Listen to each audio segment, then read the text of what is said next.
Pendant de nombreuses années, les chercheurs ont parcouru cette région à la recherche de créatures et d'artefacts étrangers. Étonnant.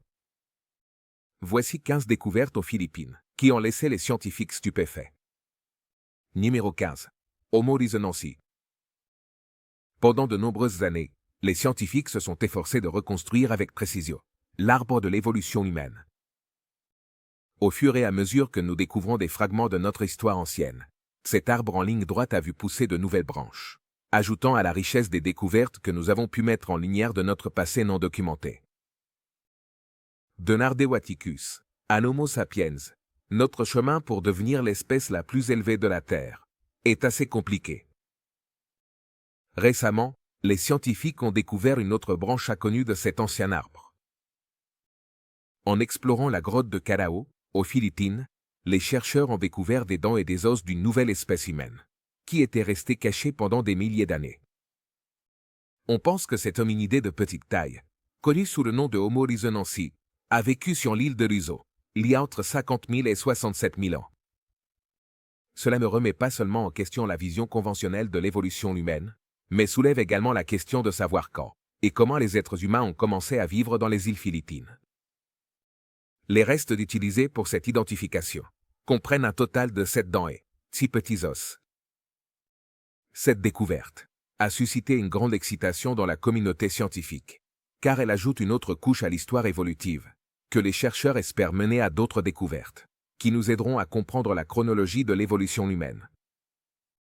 Elle fait également de Luso, la 3e île du sud-est asiatique, au cours des 15 dernières années, a présenté des indices d'une activité humaine ancienne et inattendue.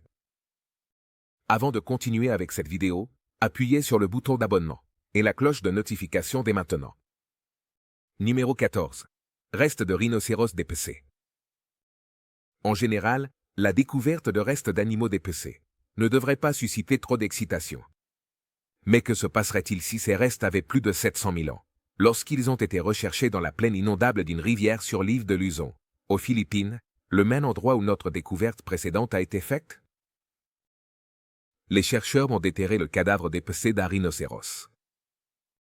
2 des os de la patte du rhinocéros étaient écrasés, ce qui indique que les responsables du dépeçage tentaient d'en extraire la moelle osseuse. Plusieurs marques de coups ont également été observées sur les os, signe révélateur que quelqu'un avait délicatement dépouillé le cadavre de sa chair. Cette découverte contredit totalement la chronologie précédemment établie de l'existence humaine aux Philippines, d'environ 600 000 ans. Cela défie les connaissances scientifiques sur l'histoire des Philippines. Le cycle révèle des outils anciens, preuve de la capacité des premiers humains à fabriquer des outils. Ces humains ont vécu sur l'île, il y a plus de 700 000 ans. L'origine de ces premiers humains sur l'île reste une énigme. Une théorie suggère qu'ils sont arrivés en flottant sur des radeaux naturels, tandis que d'autres spéculent qu'ils ont été transportés sur des embarcations anciennes et rudimentaires. Les scientifiques espèrent faire plus de découvertes et résoudre le puzzle historique à l'avenir. Numéro 13. Étrange citadelle en forme de triangle. Voyager avec nous vers l'une des merveilles archéologiques les plus fascinantes. Nichées aux Philippines, ces structures, connues sous le nom de Ijan, sont des établissements en terrasse que l'on croit avoir été construits par le peuple Ibasien. La construction de ces bâtiments sur les collines était très stratégique. Cela est dû au fait qu'ils servaient à la fois de forteresse et de refuge pour le peuple Ibasien, en temps de guerre. Mais ces chefs-d'œuvre de l'architecture restaient non découverts, perdus avec le temps. En 194, Eusebio Dizonc, du Musée national des Philippines, a découvert ces structures fascinantes à Savidug, un village de Saptan. Les Ijans, construits en forme de triangle, sont comparés au château de Juzuku à Okinawa, au Japon. De plus, des artefacts anciens ont été découverts, tels que des céramiques de type Sung du XIIe siècle et des perles chinoises, dans l'un des Ijans. Ces artefacts datent d'environ 1200 avant Jésus-Christ, la même époque que les fondations des châteaux d'Okinawa. Selon l'histoire orale et la tradition, les Yatanes préhispaniques se réfugiaient dans les Ijans et lançaient des pierres sur leurs ennemis depuis le haut. Ces pierres servaient de munitions. Bien qu'une grande partie de l'histoire ancienne des Philippines ait été perdue avec l'arrivée des conquistadors espagnols, les Ijans sont un témoignage durable des luttes des anciens habitants de ces terres. Numéro 12. Kilosato, la monnaie la plus ancienne des Philippines. Il y a des milliers d'années, les humains ont inventé l'argent, et le monde n'a plus jamais été le même. Les piloncitos, également connus sous le nom de bulawo, ou de grains d'or, sont ces petites pièces d'or en forme de perles, connues comme la première monnaie des Philippines. Les historiens racontent que ces pièces d'or ont été utilisées pendant la période archaïque, et que leur usage s'est étendu jusqu'aux premières années de la période coloniale espagnole. Les archives historiques antérieures montrent que l'or était largement utilisé dans tout l'archipel philippin, bien avant l'arrivée des Espagnols. Il était utilisé comme monnaie, comme les piloncitos dans les sépultures, comme masque mortuaire, et il était également incorporé dans des objets d'usage quotidien. On dit que cette forme de monnaie a été inventée entre les 9e et 12e siècles, après que l'ancien système de commerce par troc se soit révélé peu pratique. Il était probablement fabriqué avec de l'or pur, et pesait entre 5 et 3 grammes. Les archéologues ont effectué des fouilles dans de nombreuses régions des Philippines, comme Mandaluyong, Bataan, Batangas, Samar et Leyte, dans les Visayas, ainsi que sur les rives du fleuve Pasig, et dans diverses régions de Mindanao. Au cours de ces fouilles, de multiples fragments d'or avec des gravures ont été découverts, ce qui démontre la présence d'une riche tradition artistique dans ces régions des Philippines. Ces découvertes archéologiques offrent une vision fascinante de l'histoire et de la culture des Philippines, révélant l'importance de l'or en tant que matériau de valeur, et sa connexion avec les différentes zones du pays. Numéro 11. Requin-bulle. Toutes les découvertes fascinantes des Philippines ne sont pas des sites ou des artefacts archéologiques. Ce paysage fascinant est également le foyer de quelques créatures étranges. Nous vous présentons le requin-bulle, une créature marine à l'apparence étrange, qui a été découverte en 2000 par une équipe de biologistes marins, explorant les eaux de Batangas et l'île de Mindoro. Comment a-t-il reçu ce nom si particulier, attribué à son mécanisme de défense face aux dangers? Lorsque ces requins-bulles perçoivent une attaque, ils se gonflent jusqu'à doubler de taille pour effrayer le prédateur. Les scientifiques étaient très enthousiastes à propos de cette découverte, car elle introduisait une nouvelle espèce de requin-bulle qui était restée inconnue jusqu'à présent. Un effet indirect important de cette découverte est qu'elle nous rappelle l'extrême fragilité de nos habitats aquatiques, et, par conséquent, la nécessité urgente de prendre des mesures pour protéger et préserver ces écosystèmes marins. De plus, il est crucial de souligner que ces écosystèmes abritent une grande variété de créatures marines, allant de petits organismes à de majestueuses baleines et dauphins, qui dépendent de ces habitats pour survivre. Par conséquent, il est impératif que nous prenions conscience de l'importance de protéger toutes ces créatures et de garantir leur habitat naturel. Ce n'est qu'à travers une action collective et une responsabilité partagée que nous pouvons assurer la survie des espèces et maintenir l'équilibre de nos océans, qui sont une source vitale de vie et de biodiversité. Numéro 10. Le chaours de Palawan. Un autre animal fascinant découvert par les scientifiques aux Philippines est le chaours de Palawan, une sous-espèce du binturong endémique de l'île de Palawan. À première vue, il semble tout droit sorti de l'imagination du Dr Seuss, avec un visage de chat et un corps d'ours. Son pelage noir, long et ébouriffé, ainsi que ses moustaches blanches et raides, tout comme sa queue préhensile, pratiquement aussi longue que son corps, donnent l'impression que cette créature a probablement été dessinée par un caricaturiste trop imaginatif. Mais malgré le nom et la ressemblance évidente, cet animal n'a rien à voir avec les ours ni avec les chats. Le chaours de Palawan peut mesurer jusqu'à 1,20 m et passe la majeure partie de son temps dans les arbres. Cependant, les ours-chats ne sont pas aussi agiles que les singes. Ils doivent descendre des arbres pour passer de l'un à l'autre. Ces animaux tranquilles passent la journée à dormir dans les cimes des arbres et aiment prendre le soleil. En raison de leurs mouvements lents, ils sont souvent confondus avec les paresseux. Une caractéristique fascinante de ces animaux est leur odeur. Étonnamment, le binturong de Palawan sent exactement comme le pop-corn, en raison d'un composé chimique présent dans son urine, qui est le même composé aromatique principal du pop-corn lorsqu'il éclate. Le binturong de Palawan est crucial pour les forêts des Philippines, car il aide à disperser les graines des fruits qu'il mange à travers ses excréments, contribuant ainsi indirectement à la régénération de la forêt tropicale. Numéro 9. Épave du Pandano. En juin 1993, un plongeur nommé Eduardo Gordoria cherchait un panier perdu contenant des perles sur la côte sud de Palawan, aux Philippines, lorsqu'il est tombé sur quelque chose d'absolument fascinant. Sous une lourde masse de sable et de boue, se trouvaient les restes d'un navire connu sous le nom d'épave de Pandano. L'épave a été excavée en 1995 par la division d'archéologie sous-marine du Musée national des Philippines, située sur l'île de Pandano. Quelle est l'histoire de cette épave? Combien de temps est-elle restée sous l'eau en attendant d'être découverte?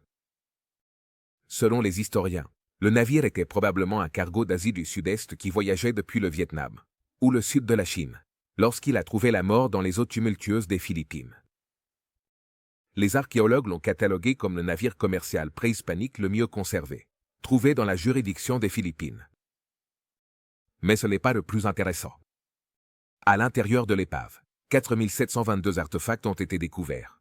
Un véritable coffre au trésor.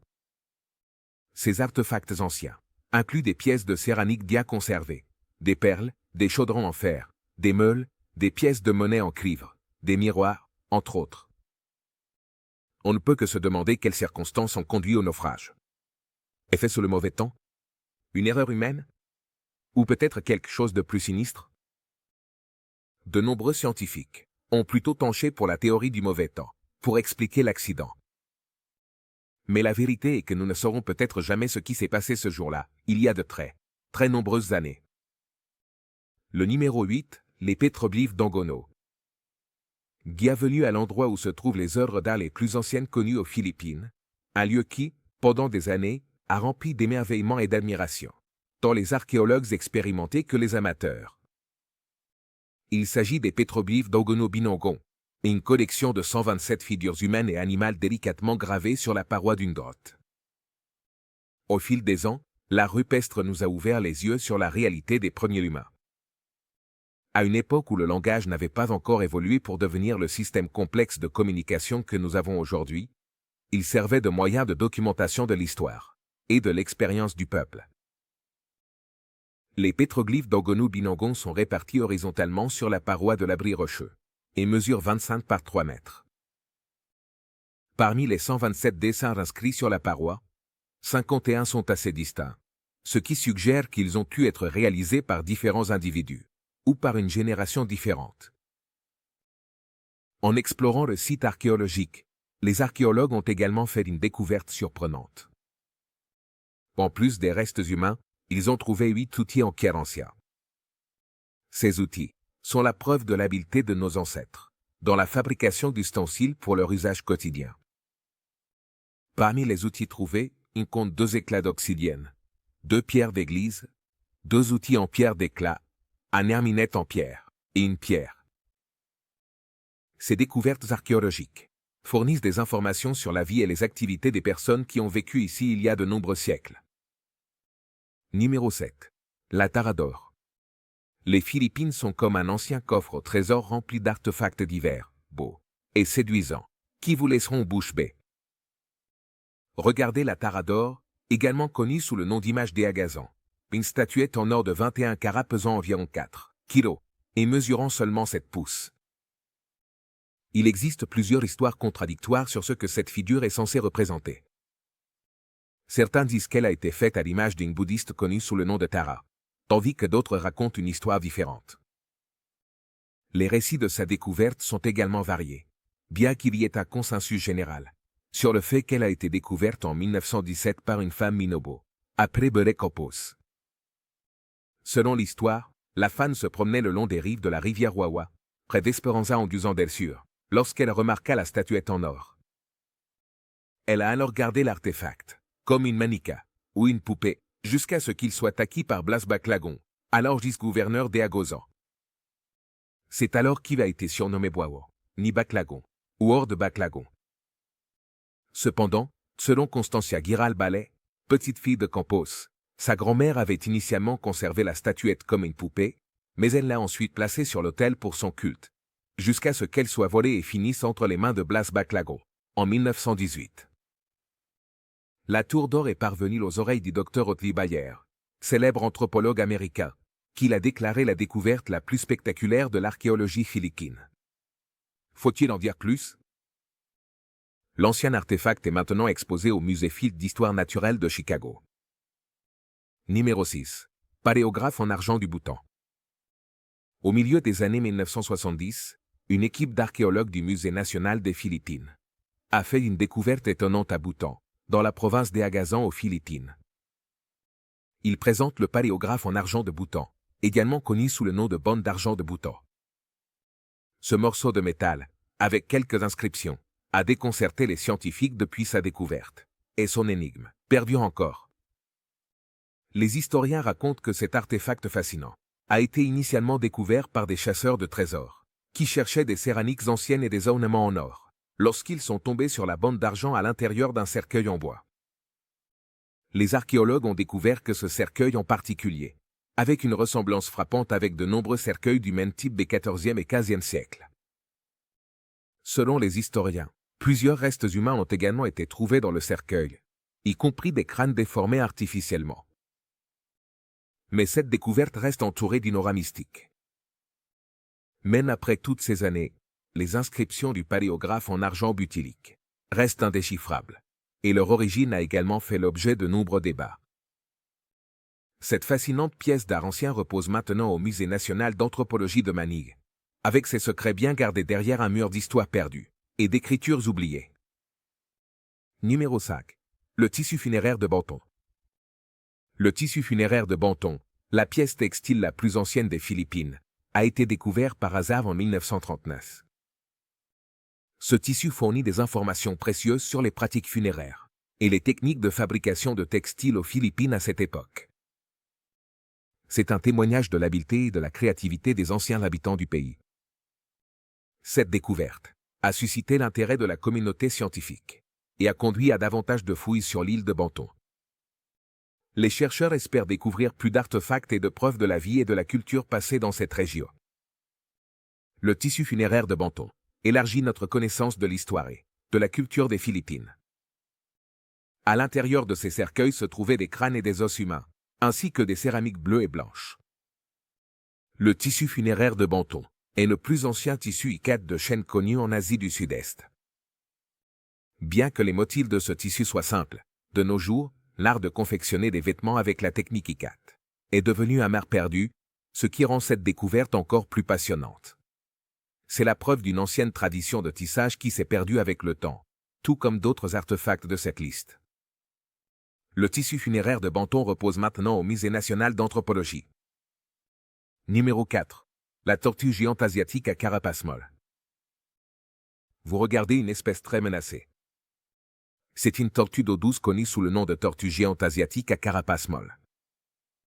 Cette créature particulière appartient à la famille des Triomichidae et est originaire du sud-est asiatique. Elle est connue sous plusieurs noms, tels que tortue à carapace molle à tête de grenouille, ou tortue géante à carapace molle de Canté. Un pêcheur a capturé une tortue juvénile connue sous le nom de Caget, dans la rivière Adalam, à Cabo Rubu, aux Philippines. En 2001, la tortue a été envoyée à Chicago, et son identité a été confirmée. Elle a une tête large, de petits yeux près de l'extrémité du museau, et une carapace lisse. De plus, elle est considérée comme la plus grande tortue d'eau douce du monde, pouvant atteindre jusqu'à 1,70 m de longueur. Elle se nourrit principalement de crustacés, de mollusques et de poissons. Malheureusement, cette incroyable espèce est en danger d'extinction. Il semble que nous ne puissions pas faire grand-chose pour l'éviter. Une découverte scientifique aux Philippines change tout. Découvrez Kufu polythalamia, un rare ver géant trouvé dans un lagon peu profond. Pendant de nombreuses années, les scientifiques pensaient que ce ver géant était éteint, car seules des coquilles fossilisées avaient été trouvées. Mais en 2007, les scientifiques ont découvert ce mollusque bivalve de 5 mètres de long, semblable à une créature extraterrestre. Cette découverte a défié les croyances scientifiques et a soulevé la possibilité de découvrir d'autres espèces que l'on croyait éteintes. Partagez votre opinion sur cette découverte dans les commentaires. Numéro 3. Le lémurien volant. Les forêts des Philippines abritent également une autre créature fascinante connue sous le nom de colugo, ou lémuria volant. On peut les trouver sur plusieurs des îles du sud des Philippines, comme Bohol, Mindanao et Samar. Ces espèces de mammifères peuvent ressembler à des chauves-souris, mais elles sont très différentes. Le nom lui-même est assez trompeur car le lémuria volant n'est ni un lémurien ni ne vole. À la place, il glisse dans les airs en sautant d'arbre en arbre. Un colugo typique pèse entre 2 et 3 kilos, et sa queue est presque aussi longue que tout son corps. Une caractéristique intéressante de cette espèce est le dimorphisme sexuel, ce qui signifie que les femelles sont inhabituellement plus grandes que les mâles. Les colugos ont la tête et le visage tachetés, une mâchoire robuste pour augmenter la force de la morsure, de petits yeux assez grands qui pourraient vous effrayer si vous les croisez au milieu de la nuit. Les colugos sont des animaux arboricoles, ce qui implique qu'ils passent la majeure partie de leur temps dans les arbres à la recherche de nourriture. Bien qu'ils paraissent lents et maladroits, ces animaux sont agiles et efficaces pour se déplacer entre les branches. Ils ne peuvent pas se tenir debout, mais ils sont experts en escalade, en déplacement dans les arbres. Cette capacité leur permet de chercher de la nourriture, d'éviter les prédateurs, et de trouver un refuge sûr. Il est fascinant de les voir se déplacer habilement, s'accrochant aux branches avec leurs pattes et leurs griffes. En résumé, les arbres sont leur habitat naturel, et ils préfèrent y vivre en raison de leur adaptation évolutive. Numéro 2. Le dragon volant. Rencontrer une autre créature particulière endémique des Philippines, le dragon volant de Mindanao. Connu scientifiquement sous le nom de Draco mandanensis, le dragon volant se caractérise par la couleur terne et grisâtre de son corps, et un fanon vif de couleur orange mandarine. Il est également l'un des plus grands membres du genre Draco. Il habite principalement dans les régions de forêt de croissance primaire et secondaire, et est actuellement en danger d'extinction en raison de la déforestation. Malheureusement, aucun effort spécifique de conservation n'est entrepris pour sauver ce qui reste de cette espèce intéressante. L'objectif principal des conservateurs est de protéger les habitats où vit le dragon volant de Mindanao.